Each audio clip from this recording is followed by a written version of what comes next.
द्रव्य हो शुदा शीघ्रतिया जीरे बिहारी। राम सिया राम जय जय राम। गरुण जी प्रेम पूर्वक विनम्र एवं कोमल वचन बोले। गरुण जी काकभूषण जी से कहते हैं कि मैं अपने अविवेक के कारण आपसे पूछता हूं, हे कृपा सिंधु, मुलास मानकर विचार पूर्वक मेरे प्रश्न का उत्तर दीजिए।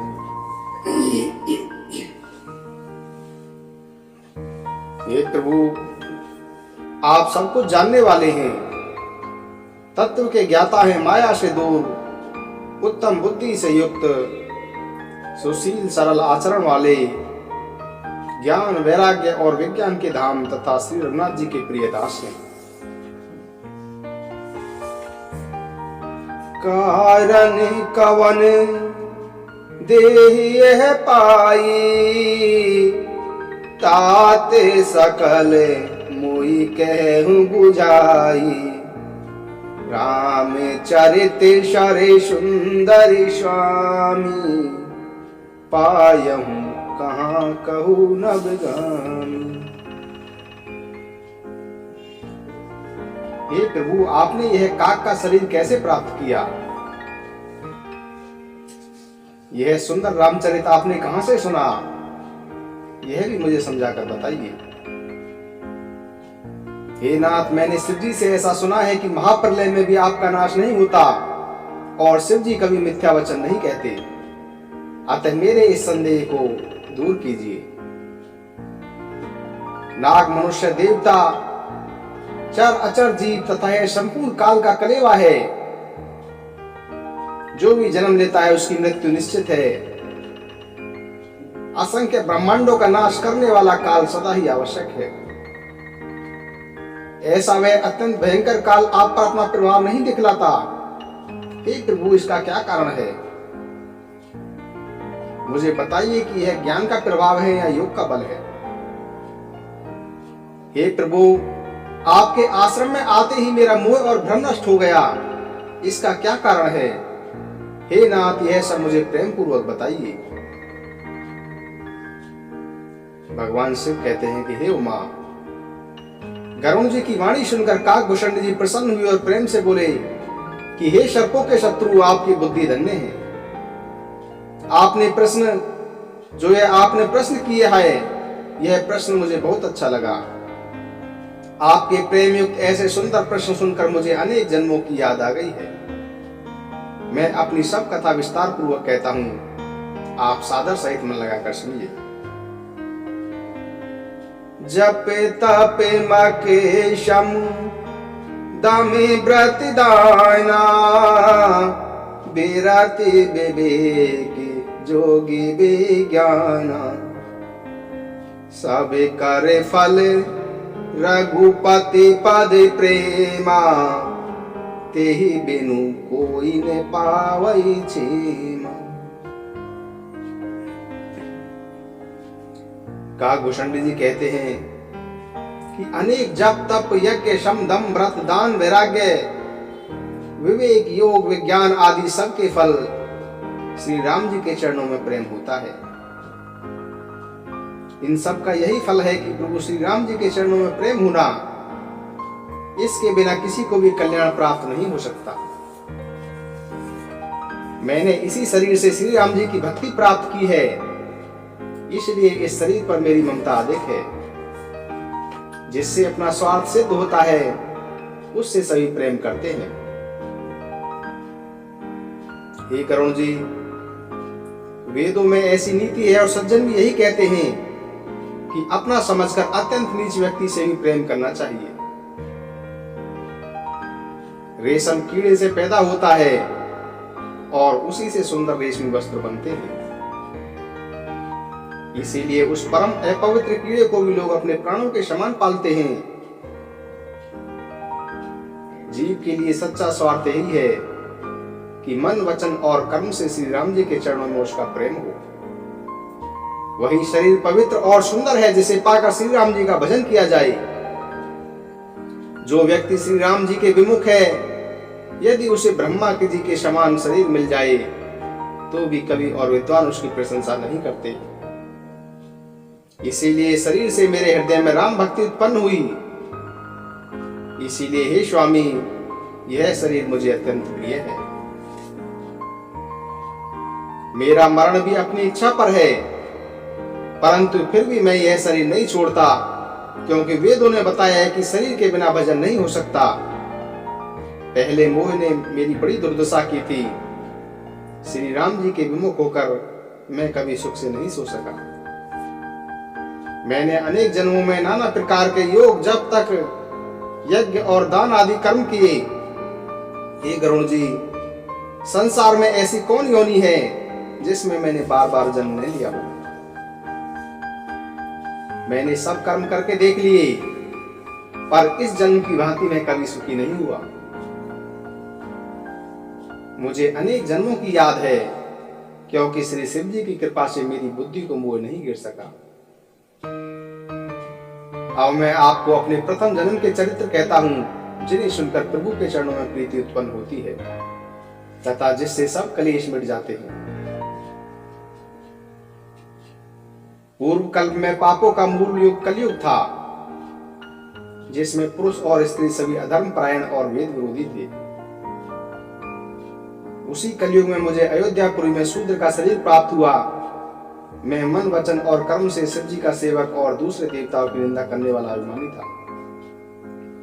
मैं धन का अभिमानी, बहुत ही बकवादी और उग्र बुद्धि वाला था। मेरे हृदय में बड़ा भारी दंभ था।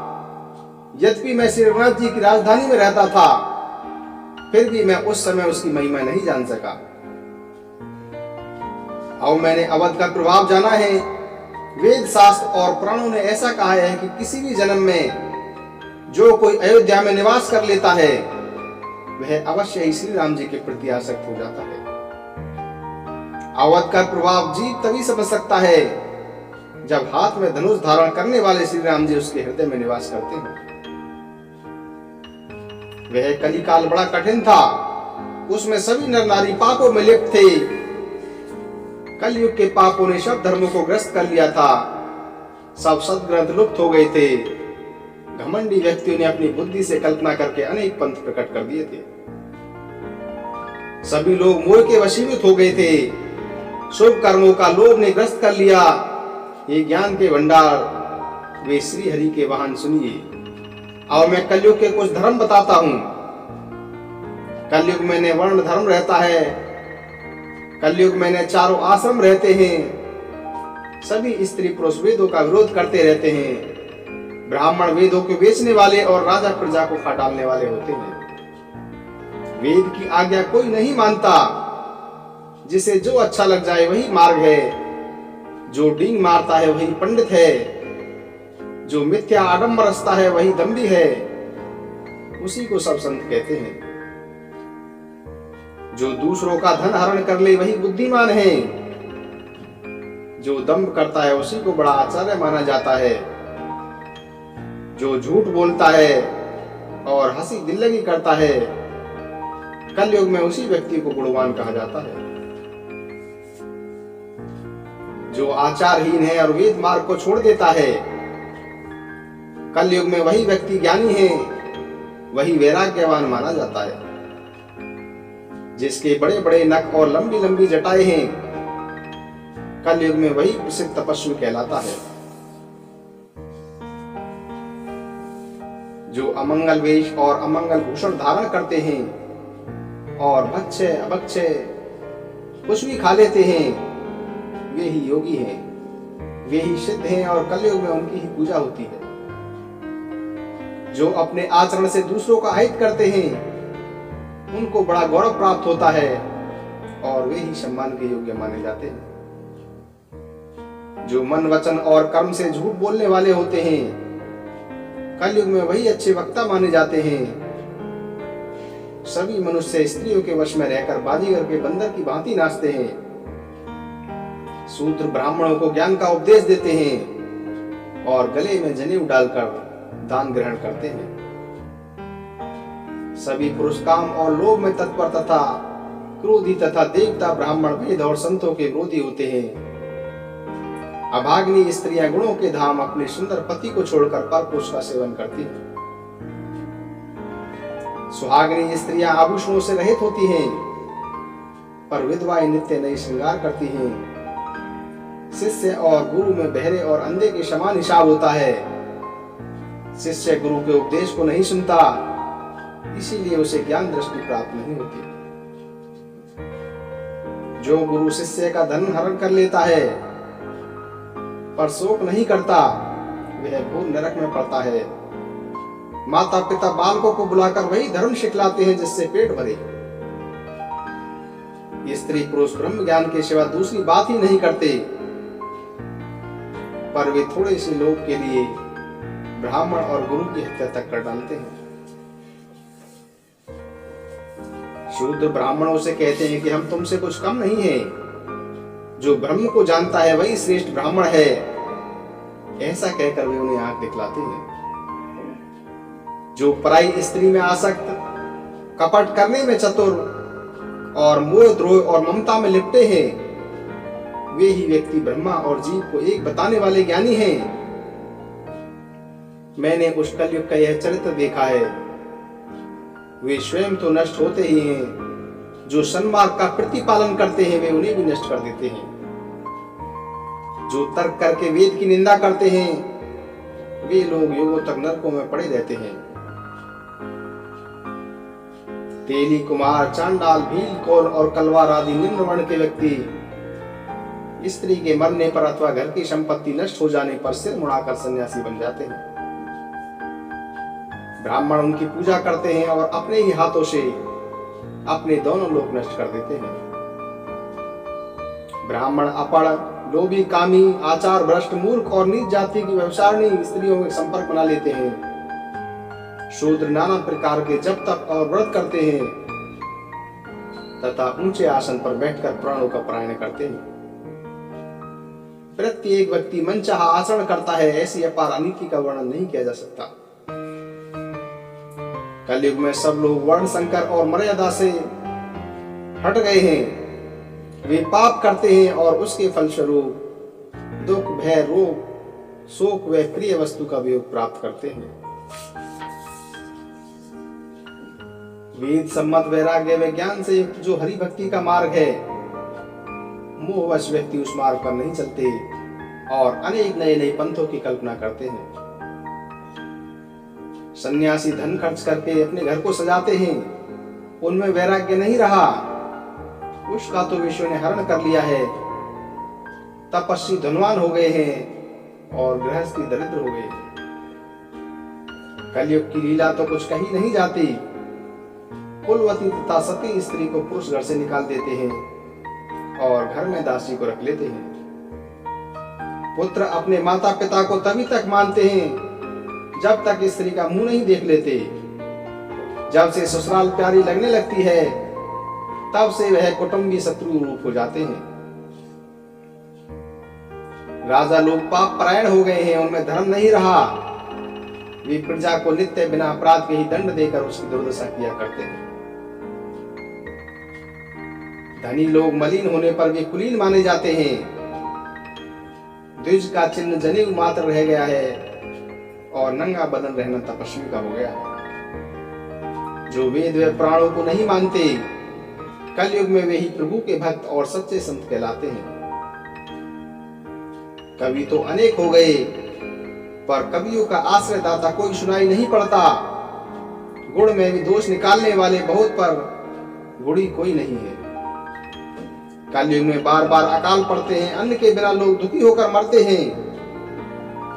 कलयुग में कपट, हठ, दंभ, द्वेष, पाखंड, मान, मोह, काम और मद समस्त ब्रह्मांड में व्याप्त हो गए हैं।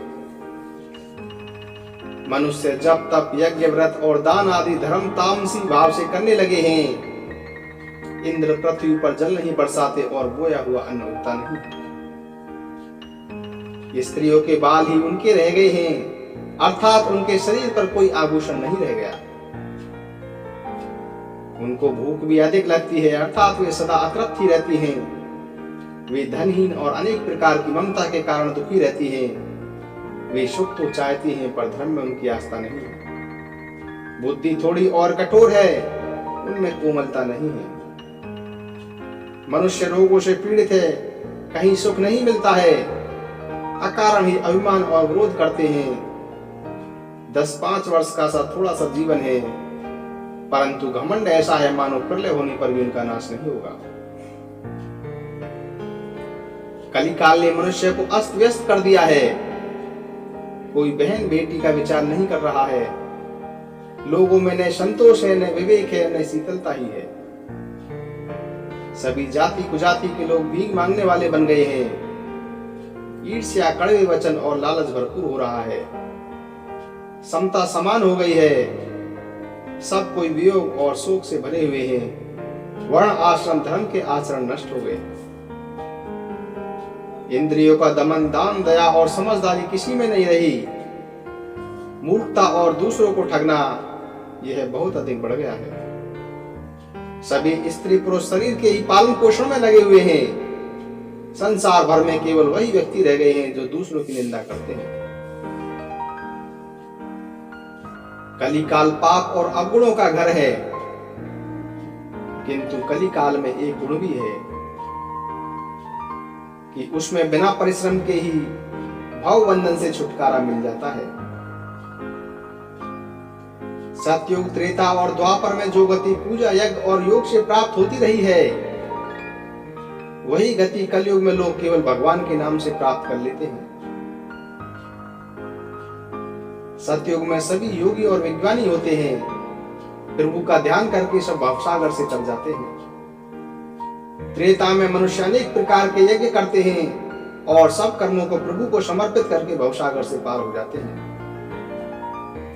द्वापर में श्री राम जी के चरणों की पूजा करके मनुष्य संसार से तर जाते हैं, परंतु कलयुग में तो केवल श्री हरि का गान करके ही मनुष्य भवसागर से पार हो जाते हैं। कलयुग में न तो यज्ञ है न ज्ञान है। श्री राम जी का गुणगान ही एकमात्र आधार है। अतएव सब भरोसे त्याग कर जो श्री राम जी का भजन और प्रेम सहित उनके गुणों का गान करता है, वही भवसागर से तर जाता है। इसमें कुछ भी संदेह नहीं है। नाम का प्रताप कलयुग में प्रत्यक्ष है। कलयुग की एक महिमा यह है कि इसमें मानसिक पुण्य तो होते हैं, पर मानसिक पाप नहीं होते।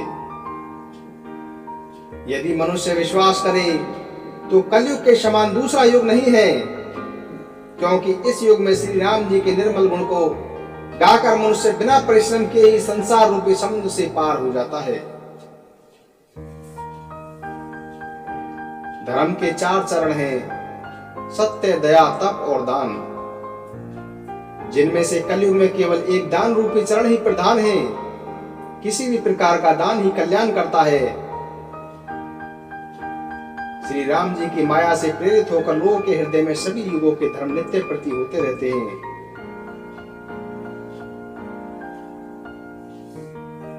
इस प्रकार मनुष्य को श्री राम जी के निर्मल गुण को गाकर बिना परिश्रम के ही संसार रूपी समुद्र से पार हो जाना चाहिए। श्री राम जय जय राम, श्री राम जय जय राम। जपे जातु बंदे, जपे जातु बंदे, सुबह और शाम। श्री राम जय राम, जय जय राम। श्री राम जय राम, जय जय राम। जपे जातु बंदे, जपे जातु बंदे, सुबह और शाम। श्री राम जय राम, जय जय राम। श्री राम जय राम, जय जय राम। कलयुग में केवल यही साचा नाम, श्री राम जय राम जय जय राम। श्री राम जय राम जय जय राम। दो अक्षर में सब कुछ समाया, जिसने उचारा परम पद पाया। हुए हैं सफल उनके, हुए हैं सफल उनके हर बिगड़े काम। श्री राम जय राम जय जय राम। श्री राम जय राम जय जय राम। करुणा सागर है ये मेरे रघुवर, करुणा सागर है ये मेरे रघुवर। इनकी कृपा तो होती है शव पर, करते हैं भला शव का मेरे प्रभु राम। श्री राम जय राम जय जय राम। श्री राम जय राम जय जय राम। होगा हृदय जब अयोध्या पावन, विराजेंगे श्री में सिया राम लक्ष्मण। तेरे संग रहेंगे प्रभु आटोयाम। श्री राम जय राम जय जय राम। श्री राम जय राम जय जय राम। अहिल्या को जीने की चरण रजने तारा, शिला से बनाया नारी दोबारा। हारेंगे तेरे भी वो संकट तमाम। श्री राम जय राम जय जय राम। श्री राम जय राम जय जय राम। अगर भाव तेरा है सबरी के जैसा,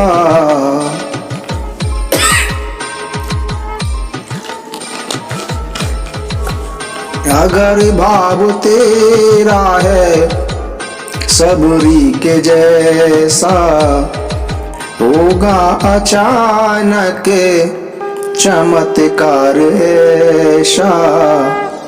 खुद चल के आएंगे प्रभु तेरे धाम।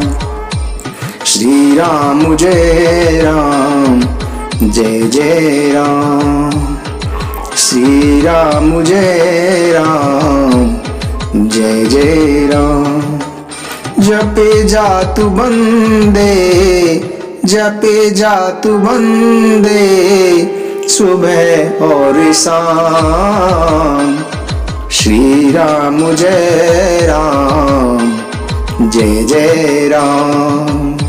श्री राम जय राम जय जय राम। जपे जातु बंदे, जपे जातु बंदे सुबह और शाम। श्री राम जय राम जय जय राम। श्री राम जय राम जय जय राम।